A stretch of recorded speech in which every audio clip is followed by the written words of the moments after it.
And thank you for this invitation, which gave me the opportunity to listen to some of the colleagues, mayors, ministers, and this was indeed interesting for me to be here to learn. This is a place where we see a lot of things and we also learn a lot. I would like to apologize.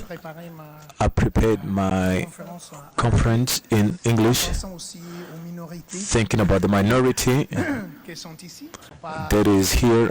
There might not be a lot of us. I did not see anybody wearing headphones, so I will talk in English, and my slides are also in English. My French is not that good. I will talk and maybe during the discussions I will move to French, but then at the beginning I will ask if you do not have headphones. I think you might need to get headphones for translation so that you can be able to understand what is going on. If you want, I will try in French with images in French, but then I will try to talk a little bit of French until all the headphones are distributed in the room. So the first thing that I would like to say is that the concept of right to city, which, again, as you say, is born in a philosophic speech. It was not really a legal one, and it comes from the idea that territories are products of permanent social conflict, but they are always present. So the right to cities is a framework which helps in reimagining participation of citizens, but also there's a common element about the concept of participation. So there's a risk of some sort of rhetoric ambiguity, some sort of an elastic word which can be used to say different things, but which is not clear in its expression or in its content. Everybody can use it in various ways. And the other thing is, this is also born in a philosophical discourse and not a legal one. This is a concept which is not linked to international framework when it comes to legal matters. So what are the sources of this concept of right to city? And again, in the discourses in the year 60, which created these terms, which is used in other contexts, there are two main ideas that are important. They are still very modern. The first idea is the idea that all subjects to right to cities are all those who live in territories and co-produce its territory.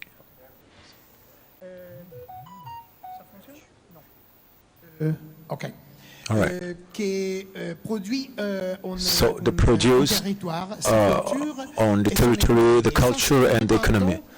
And this is independently when it comes to the formal citizenship of a certain country. I think since you all have your headphones, I will move back to English. All right. So.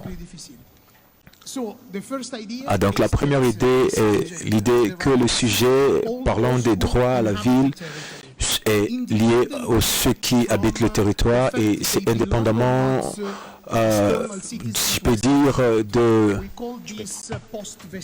Donc nous appelons des visions The second element is that the social production of the space of our territories is much more important than the solely action of the state, so the state actors in the transformation of places. Donc pour le reste, ce qu'il faut savoir, c'est qu'il y a eu des changements avec le temps. Par exemple, le mot ville s'est révélé être un danger parce qu'il pourrait parler seulement aux personnes qui sont dans des zones urbaines. Dans la prochaine décennie, le mot ville a été utilisé de manière différente dans certains contextes. Par exemple, dans la ville en tant que telle n'est pas celle qu'on considère dans l'environnement, mais tous les endroits où les gens vivent de manière que ce soit indépendamment de leur dimension et de la ville en tant que telle. Donc aujourd'hui, il est plus important en tant que composant du droit à la ville. Donc, définir le droit à la ville n'est pas aisé parce que ce n'est pas encore juridiquement pris en compte dans le cadre international, mais nous pouvons le faire en fonction de la charte du droit à la ville.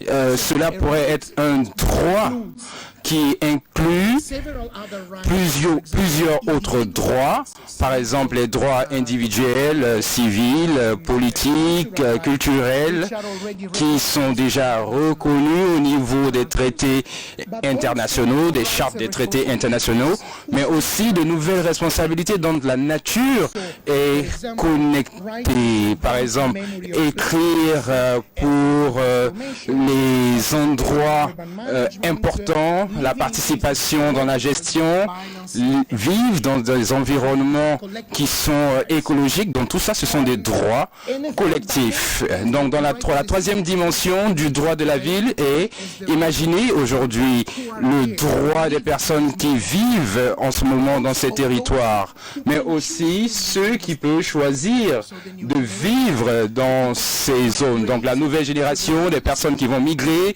donc le droit de la ville prend en compte, englobe un certain nombre de sujets. Donc, essayer. Donc, par exemple, dans certaines zones indigènes, ça fait partie de l'harmonie dont nous faisons partie. Donc, j'ai vu une main levée.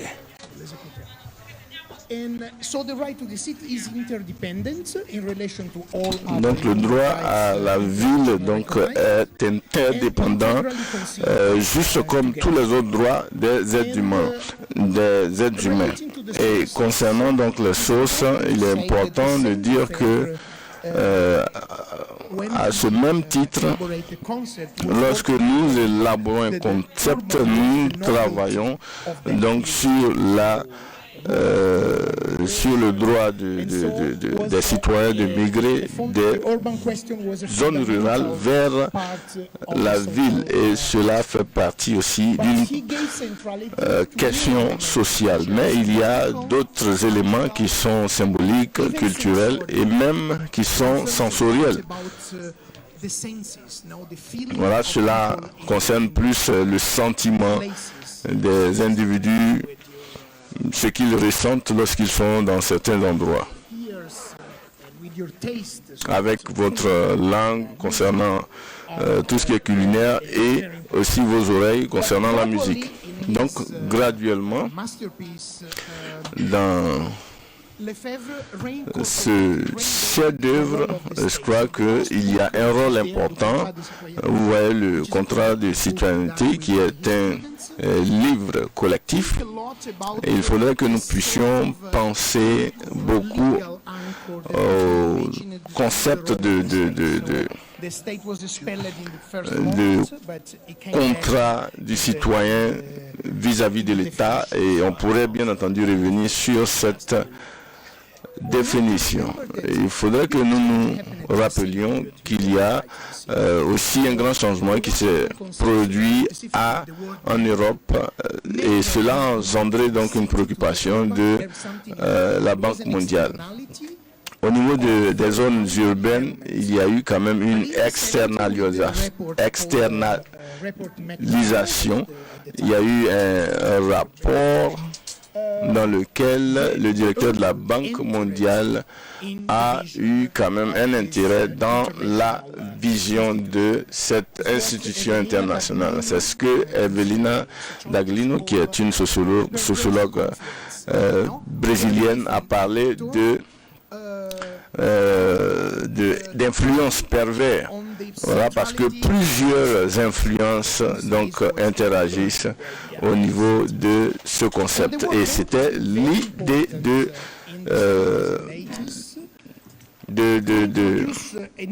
l'invasion des villes. Et cela a engendré donc une nouvelle vision sur le logement.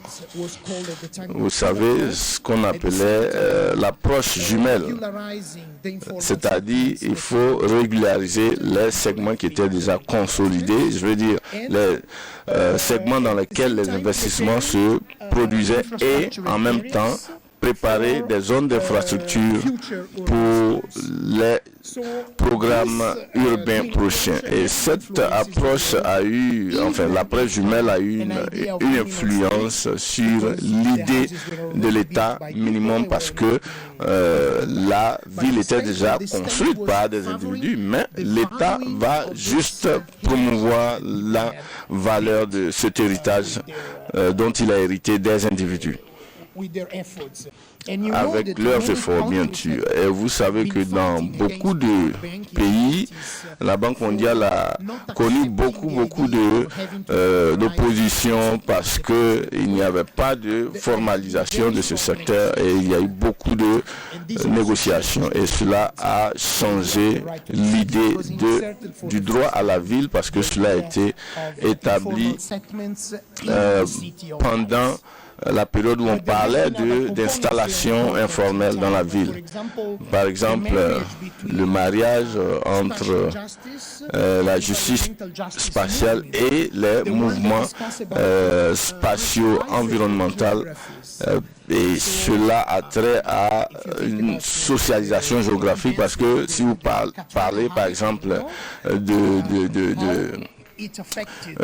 Katerina qui était un vent violent qui a affecté beaucoup plus de pauvres que de riches et beaucoup de descendants étaient africains, voilà, et il y en a qui étaient des caucasiens et tout cela a fait partie donc de la construction de la base qui sous-tend donc le droit à la ville. Il y a beaucoup d'auteurs qui ont écrit là-dessus aux États-Unis, au Brésil et qui ont donc émis des réflexions très importantes. La ville a été construite à cause du mouvement des maires à travers le monde et les maires aussi dans le dialogue international. En 2008, il y a eu la contribution de la charte sur le droit à la ville qui a été quand même éditée dans un forum social à travers impulsé par un mouvement social. Il y a eu le travail aussi de la charte européenne pour la sauvegarde des droits humains à la ville et je crois qu'il y a eu beaucoup de chartes qui ont été signées. Il y a eu également plusieurs documents qui a trait à des villes uniques, mais qui ont quand même donné un poids au droit à la ville. Nous avons la charte de Montréal que vous pouvez trouver en ligne dans plus de 20 langues. Il y a eu également la charte des droits humains de Guangzhou, de la Corée du Sud. Cette charte est très importante. Vous voyez l'agenda de la charte qui inclut des actions, des idées, par exemple des exemples, des actions qui pourraient être entreprises par les maires pour mettre en œuvre le droit à la ville dans plusieurs secteurs de leurs actions parce que ces chartes donc renforment le droit à l'espace et la transformation de la ville, des produits et même de l'intégration de la ville à partir des individus et également des politiciens. Et dans la charte mondiale du droit à la ville, il y a eu un nouveau concept qui a été introduit qui est le concept Ubuntu, Buen Vivir, qui sont des concepts indigènes, voilà, qui ont inclus des populations entières, mais ce sont des populations qui étaient en dehors du modèle européen et bien entendu graduellement ils ont donc intégré cet aspect multiculturel dans le concept du droit à la ville. Il y a eu plusieurs références aux autorités locales, il y a eu beaucoup de forums qui ont eu lieu, donc des forums où nous avons eu l'UCLG, il y a eu Solidarity Based Metropolis. Donc, vous verrez qu'il y a un mouvement international au niveau de la planète pour le droit à la ville et cela a été formalisé à travers une plateforme basée au Brésil, mais nous avons plusieurs secteurs dans le monde dans différents contextes. Et à travers toutes ces étapes, le concept du droit à la ville a également permis aux Nations Unies de pouvoir donc rédiger un document pour la première fois à Rio de Janeiro. Et après, donc, la France et les États-Unis ont lutté pour ce concept, pour que ce concept soit donc partie des débats sur l'habitat qui a eu lieu. Et voici donc cette histoire qui est très importante. C'est une histoire qui parle d'un concept très glissant, un concept qui n'existait pas, je veux dire, d'un point de vue légal, mais qui est important et qui peut forger donc notre participation. Et la question c'est quelle participation peut être donc faite pour le droit à la ville. Nous avons cela en 2 langues. C'est un magazine qui a été publié récemment à partir d'un think tank qui est basé en Espagne et cela concerne les mouvements urbains vers la ville et c'est très important. Vous pouvez trouver des actions et des histoires qui concernent plusieurs pays qui pourront vous inspirer. J'ai David Harvey qui est un marxiste et le pape France avec son merveilleux discours aux Nations Unies en 1950. Donc, juste pour vous dire que plusieurs participations ont donc contribué à apporter des changements au droit à la ville. Le pape a dit donc que nous devons arrêter de faire la politique comme un exercice bureaucratique et nous devons inclure les femmes et les enfants qui sont plus en proie à la pauvreté pour que il y ait un peu plus de dignité vis-à-vis de leur futur. Et je crois que c'est une belle manière de le dire. D'une part, il y a eu une contribution de Devin Harvey concernant le droit à la ville. C'est que le droit à la ville est beaucoup plus qu'une liberté privée, individuelle. C'est un défi commun en se changeant soi-même pour changer nos villes. Et je crois que la participation est quelque chose que nous entreprenons pas seulement pour affecter les politiques, c'est vrai, pour changer les politiques, mais pour apprendre, pour se mettre, bien entendu, dans la peau de quelqu'un. Et c'est cet aspect participatif qui est donc encouragé. Et nous avons des acteurs ici qui ont eu des interactions très importantes et qui ont été traduits par plusieurs disciplines. Cela a donc contribué au changement de beaucoup de choses. Nous avons l'Égyptien qui a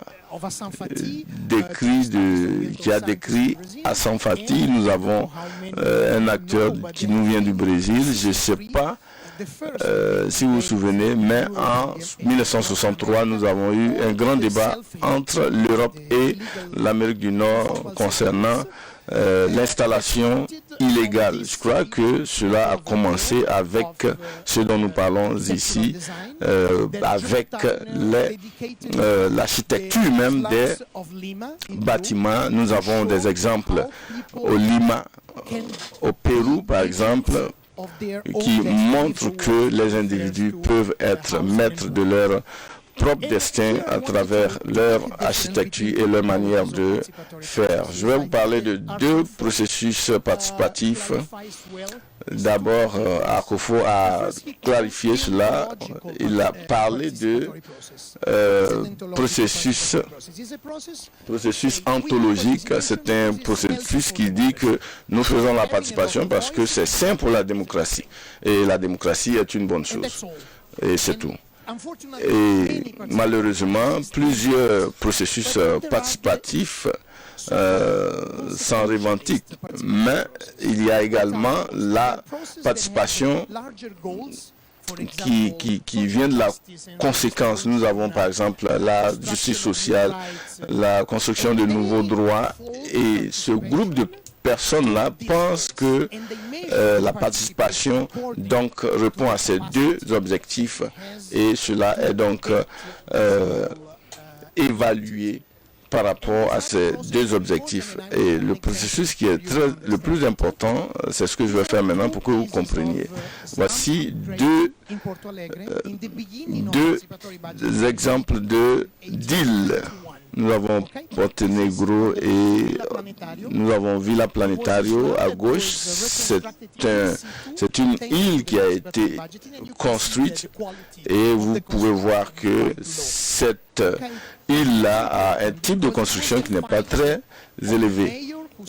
Je crois que c'était le combat d'un maire qui a dit à ses propres conseillers que nous ne devons pas vendre nos terres pour pouvoir construire de meilleures maisons.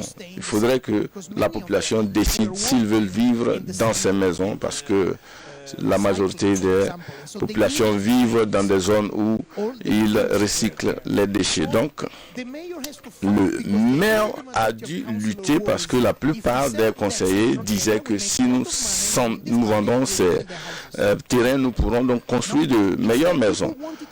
Mais malgré cela, les populations voulaient donc vivre dans ces maisons de bas quartier.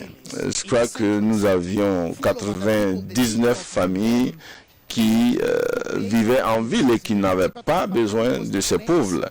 Et il y a eu quand même une plateforme participative pour créer des alliances entre ces deux types de populations, et 12 de ces sites ont été restaurés. Vous pouvez voir ici le dernier qui a été reconstruit, et vous voyez comment est-ce que la qualité est différente. Ce qui est important ici, nous avons un espace qui est moins dense. Voilà, nous avons un espace vide qui n'existait pas sur les premières images à gauche, parce que les individus voulaient maintenant avoir un peu plus d'espace pour leurs véhicules ou des espaces aérés. Donc, ils ont finalement accepté de vivre.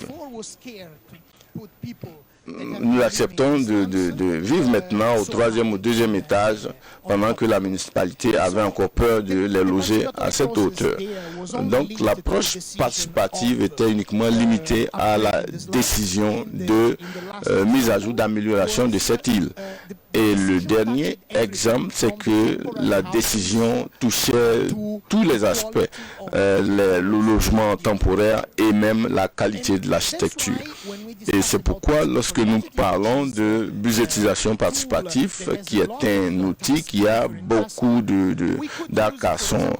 beaucoup de cordes à son arc, nous pouvons utiliser cette image, parce que cette image montre ce qu'est l'équité, la distribution, la redistribution. Et la troisième image nous fait penser que nous pouvons respecter les capacités de chacun en aidant le plus faible dans cette image-là à voir un match de football. Voilà, parce que ici, nous avons besoin de 6 cubes au lieu de 3. Donc, il s'agit principalement de rediscuter les ressources et de faire comprendre que les ressources et la mise en œuvre des droits humains doivent être équilibrés. Finalement, je vais clore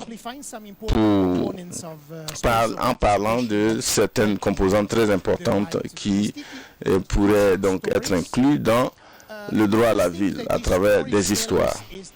La première image nous montre une histoire, voilà, pour dire qu'il est important de respecter toute forme de participation. Voilà, c'est important et ça n'arrive pas tout seul. Il ne s'agit pas Nous avons par exemple l'invasion, les contestations. Il y a une image que je mets maintenant. Il y a les contestations silencieuses à travers des processus participatifs. Parce que les individus vont toujours continuer à se plaindre parce que l'espace ne leur permet pas d'être à l'aise. Et dans la construction de cet espace, il faut les inclure, sinon ils continueront de se plaindre. Et l'autre aspect, comme vous pouvez le voir sur la dernière image concernant la marche de protestation en Espagne, même les manifestants acceptent la rotation, acceptent même de faire de la rotation même dans la sélection de ceux qui prononcent les discours pendant les marches de protestation, mais qui inclut les minorités, parce que c'est très important pour l'exemple espagnol, pour le plan d'accessibilité par exemple, il faut inclure tout le monde. Un des endroits ici nous parle d'une histoire à laquelle nous devons réfléchir. Lorsqu'un membre d'une municipalité a dit aux gens qu'on pouvait parler de la sexualité des personnes qui étaient mentalement dérangées, voilà, il y a des familles qui ont dit non, que ce n'était pas une histoire de la municipalité et que c'était du ressort de la famille. Et cela risquait même d'exclure ces individus qui étaient classés comme des malades mentaux. Et je crois que à travers un processus participatif, il y a eu à inclure des représentants et non ces personnes mentalement dérangées. Beaucoup de ces processus qui incluent des enfants, par exemple, on pourrait dire que la plupart des choses qui sont dites par les enfants ne font pas partie de ce qui est important et que cela revient aux grandes personnes. Voilà. En 2015, le maire disait que en 2015, ce que les enfants disaient ne pouvait pas être pris en compte, mais plutôt ce qui venait de leurs parents. Et c'est un processus à l'île de la Réunion. Je crois que c'est une région française entre l'île Maurice et le Madagascar. Il y a une communauté qui vit sur un volcan et cette communauté marche 24 heures pour venir en ville. Donc il y a des représentants qui ont été transportés par hélicoptère pour discuter avec les autres à cause de la tension qui existait avec les autres populations. Maintenant, le dernier des derniers, c'est ici, c'est en prison, à Milan, la prison de Bollate que nous avons commencé il y a 2 ans. L'idée, c'était que il y a beaucoup d'argent qui circule dans les prisons, dans la plupart des cas. Comme je disais, beaucoup d'argent circule dans les prisons. Mais ce sont des projets qui ne viennent pas de discussions participatives où on inclut donc les prisonniers. Donc nous avons fait voter plus de 1500 prisonniers et cela a porté ses fruits. Ici, il est important d'utiliser l'art dans le processus participatif parce que cela peut préfigurer le futur et même donner un peu plus de clarté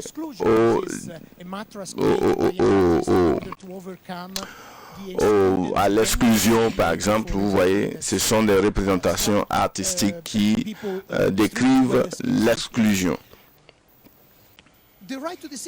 Le droit à la ville est également en train de changer de dénomination pour que les personnes à qui vous parlez puissent être attentifs. Et nous avons donc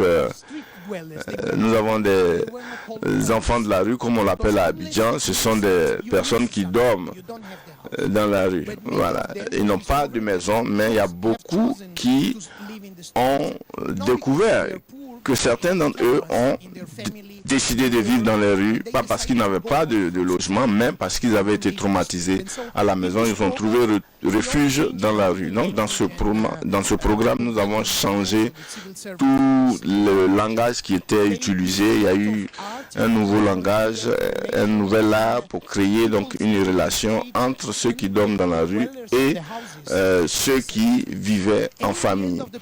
Et à la fin du projet, les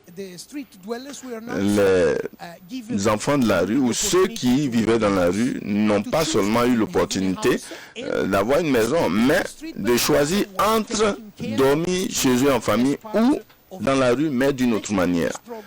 Et ce programme, bien entendu, a été un programme très difficile parce qu'il y a plusieurs personnes qui ont eu beaucoup de problèmes parce que il fallait faire face à la ville de Bogota parce que Bogota maintenant avait des terres qui prenaient de la valeur. Donc, quand nous parlons du droit à la ville, les actions que nous devons poser sont très importantes. Il faut donc entrevoir les perspectives.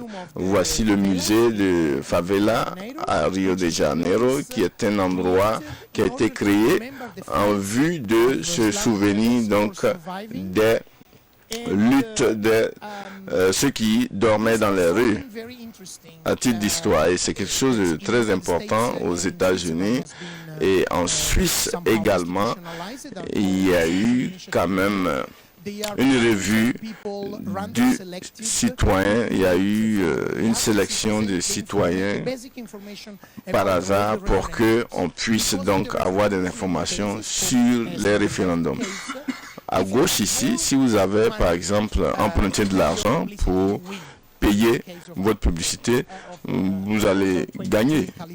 Je crois que c'est le cas de 2022. Il est important également, d'un point de vue étatique, municipal, de contribuer.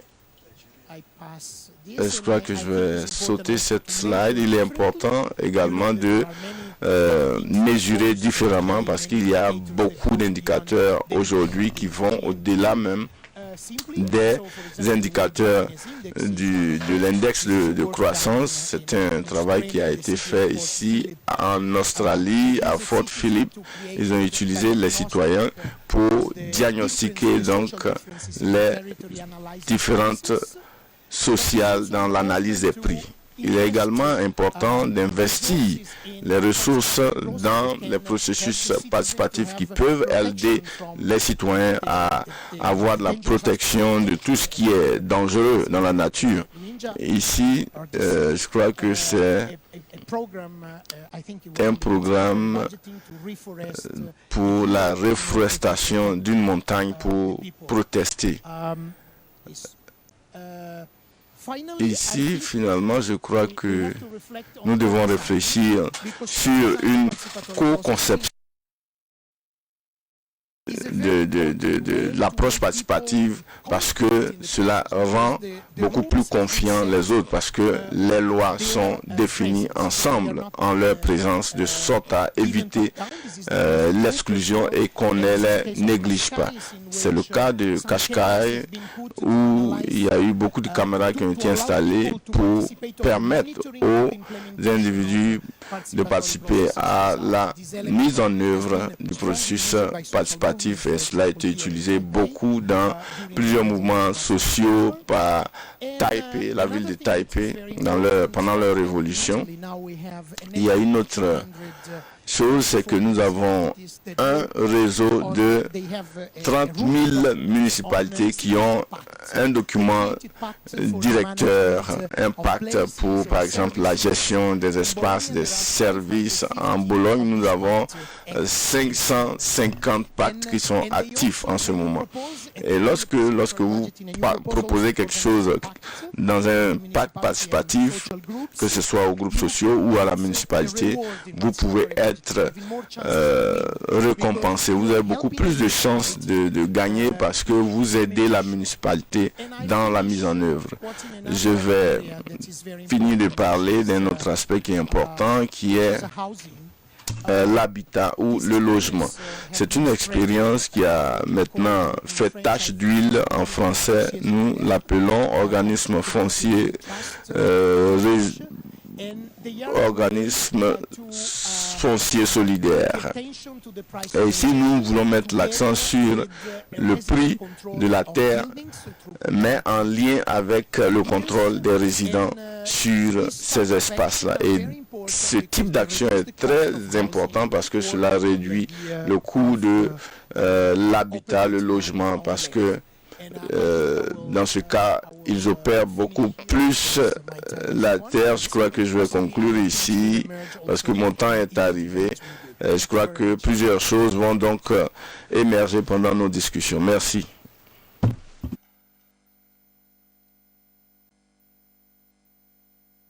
I wanted to finish with this sentence of Eduardo Galeano. The only thing that you can make from Donc la seule chose que vous pouvez faire de haut en bas sont anciennes. Thank you. Thank you. Please give a round of applause to our speaker. He has 7 minutes. He still has 7 minutes to answer only one question. Intervention très brève.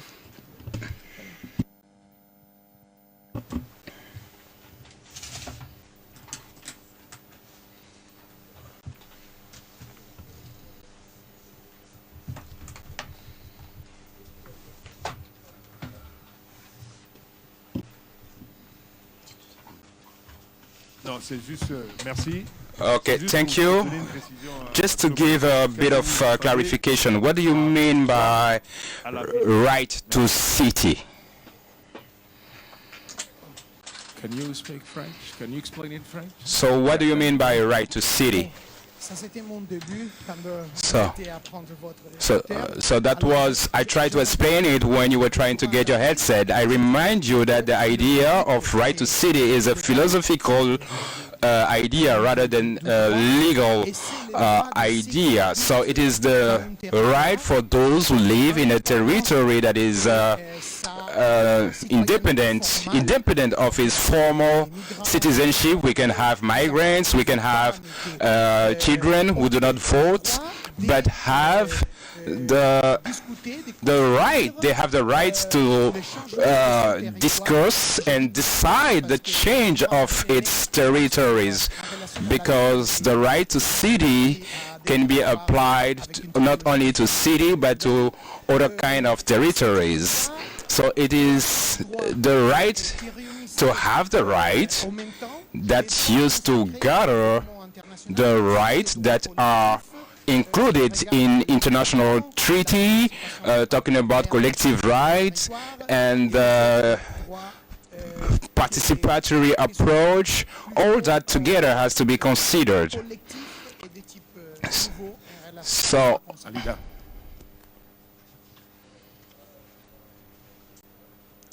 j'espère que mon français soit compréhensible. So I hope you can hear my French. Hein?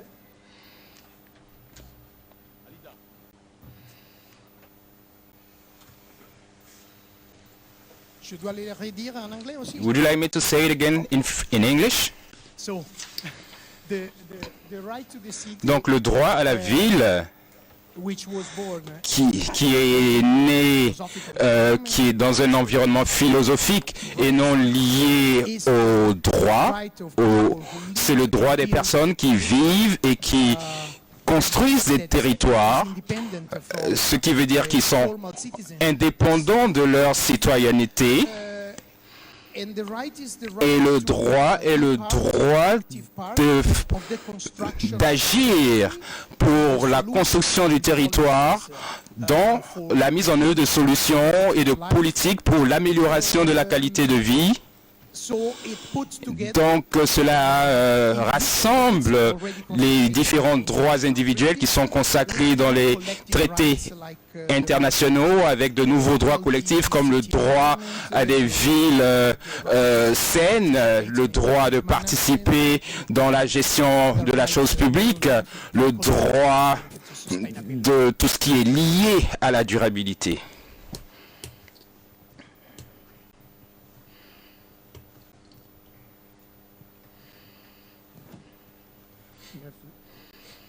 Thank you. Moi, c'est Nyang Ibrahima. I'm Mr. Nyai Ibrahima. I'm the national coordinator of the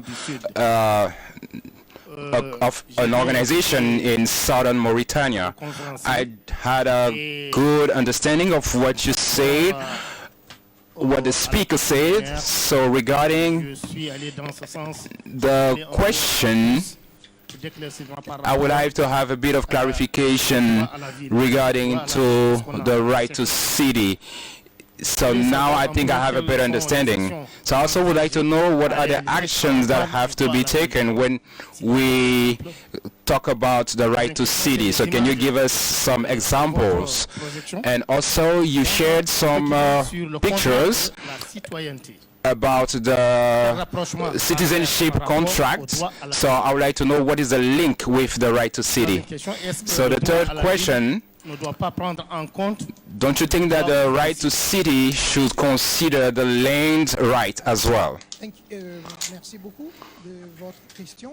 Thank you so much for your question. I know already because this morning we said that the next speaker will stress on this issue to answer your question. So I think it will be the right person to answer your question, and because he will have more time to answer this question.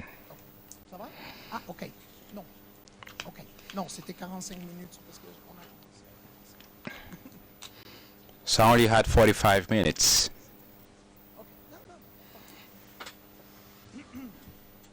Merci.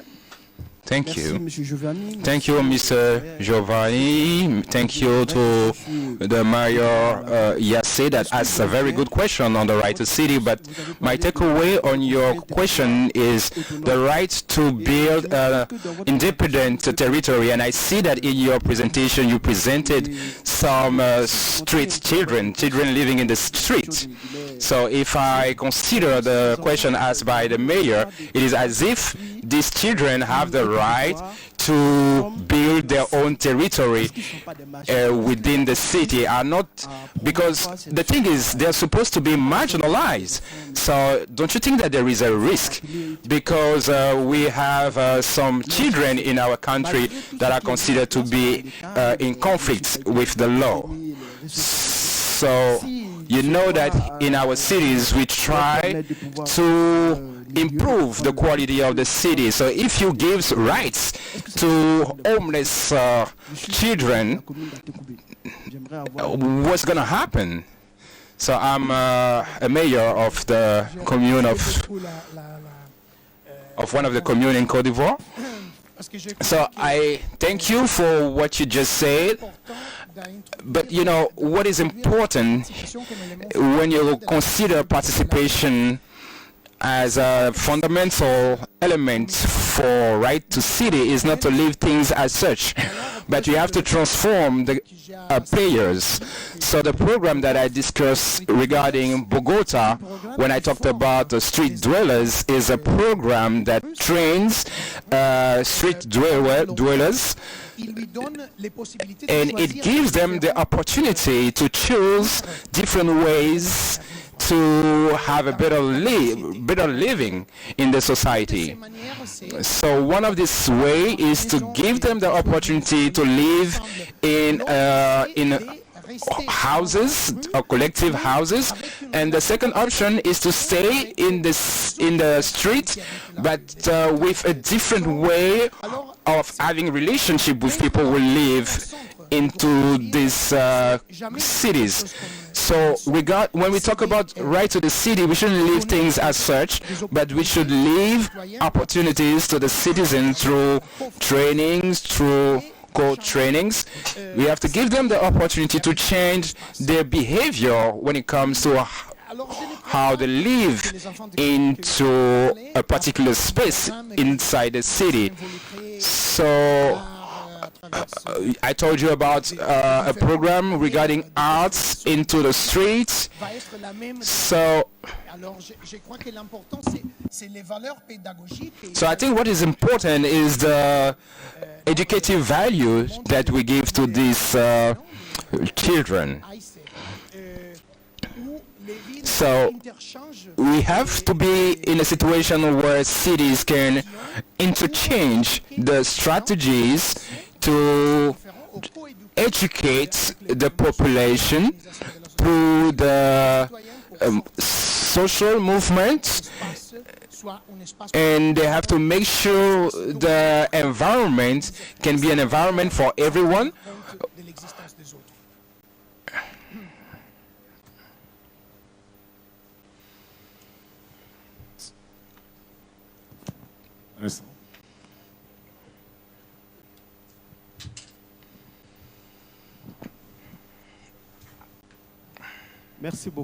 Thank you, sir. I'm Mr. Jean-Michel Vondo from the DRC. Joining, I would like you to create a link between a conflict that is linked to the land and to the right to the city. Why am I asking this particular question? Because in Africa, in Central Africa, particularly when it comes to DRC, these conflicts should stop the movement of the population which are fleeing the civil problems that we have in some of the cities. So as I'm a lawyer, more than 75% of the disputes in the court is linked to the land disputes. So I would like to know if we can make a link between this right and the dispute that we still have, because our authorities are responsible for it. They are the one selling the lands without taking into account the documentation that are the property of some of the citizens. I would like to know if this is not an obstacle to the right to city. So this is a challenging question. It's a quite difficult question because it is a subject that is not only linked to the local authorities. So it is connected to the right to property. So it is not a subject that can be addressed at my level. It needs a multi-level intervention. So the story of Brazil can be a good case study, because in the 90s there was a movement of mayors that started to experience what we call priority occupation areas. So this, what happened is that we tried to map it and we tried to create an area, and these areas were actually areas that were empty, and they were having some owners, and the taxes were going higher and higher. So the idea actually is that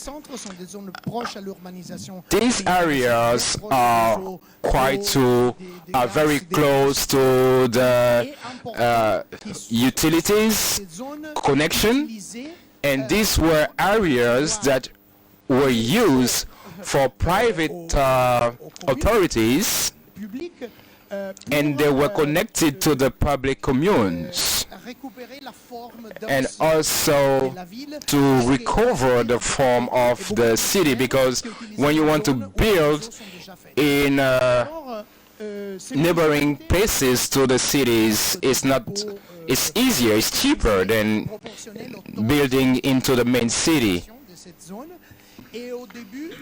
So in the beginning, we had a very good success. That's why it has been included in the law 2021 related to the status of the cities in Brazil.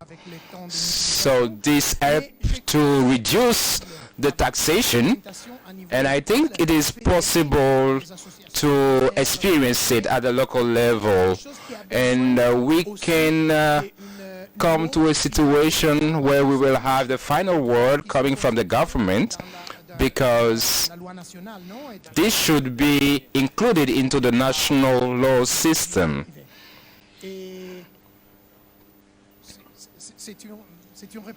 So this is a partial answer to your question, because your question is very difficult, and the situation that you described is quite particular to your country, because in Colombia we also have a part of the town of the country that face the same challenge. So when the mayor asked the question, the mayor of Cocody said, "What do you mean by right to city?" You started by saying that it was more a philosophical idea rather than territorial issue. That means that a city has its definition. It is that you need electricity, access to water, access to leisure, environment for children. It means the conditions that are needed for anyone to live into a city. So I think the idea of right to city is what I just described. So when you talk about participatory democracy, when you're saying that when we want to build a city, we should ask questions to the citizen on what type of city they would like. Because more and more when you go into our cities, given the fact that we want to build more and more, we don't have enough key zones. So somebody has talked about children that lives into the street, but in actuality, if in the cities we had some amusement park, or if we had an area where these children could sleep during the night, I think this will relate more to the issue of right to the city. So today we have cities that do not cater to the needs of the citizens. When it comes to the needs, basic needs, needs to education, to light, urbanization, and drinkable water. So all that is the elements that determine what a city is to be.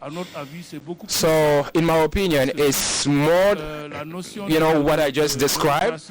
But when you talk about democracy, participatory democracy and all, and land management comes in the second place, but At this level, it is the element that constitute a city that is the answer that you should have given to the question that was asked.